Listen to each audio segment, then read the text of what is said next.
കോടികൾ മുടക്കി നഗരവികസനം നടപ്പാക്കിയെന്ന ഇടതുപക്ഷ വാദം പൊളിയുന്നു. തിരുവനന്തപുരം പുത്തരിക്കണ്ടം മൈതാനത്തിൽ അടിസ്ഥാന സൗകര്യങ്ങൾ പോലും അപര്യാപ്തം. സർക്കാർ പരിപാടികൾക്കുൾപ്പെടെ വേദിയാകുന്ന മൈതാനത്ത് നിരവധി വഴിവിളക്കുകൾ സ്ഥാപിച്ചിട്ടുണ്ടെങ്കിലും പ്രവർത്തനക്ഷമമല്ല.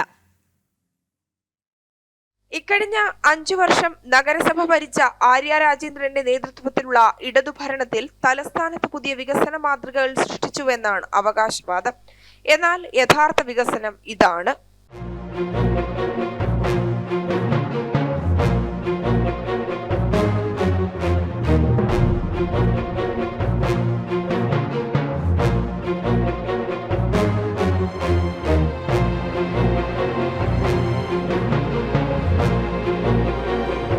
തിരുവനന്തപുരത്തിന്റെ ഹൃദയഭാഗത്തുള്ള പുത്തരിക്കണ്ടം മൈതാനത്തിന്റെ അവസ്ഥയാണ് ഈ കണ്ടത്. ലക്ഷങ്ങൾ മുടക്കി വികസനം നടപ്പാക്കിയിടത്ത് അടിസ്ഥാന സൗകര്യങ്ങൾ പോലുമില്ല.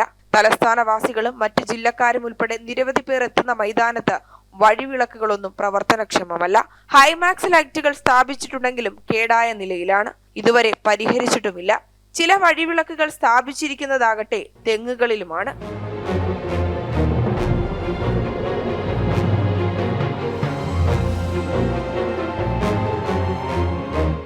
വികസന മാതൃകകൾ സ്ഥാപിച്ചുവെന്ന് വീമ്പുപറച്ചിൽ പറയുന്നിടത്ത് പുത്തരിക്കണ്ടത്തെ സർക്കാരും നഗരസഭയും അവഗണിച്ചു എന്നത് വ്യക്തമാണ്. ജനം, തിരുവനന്തപുരം.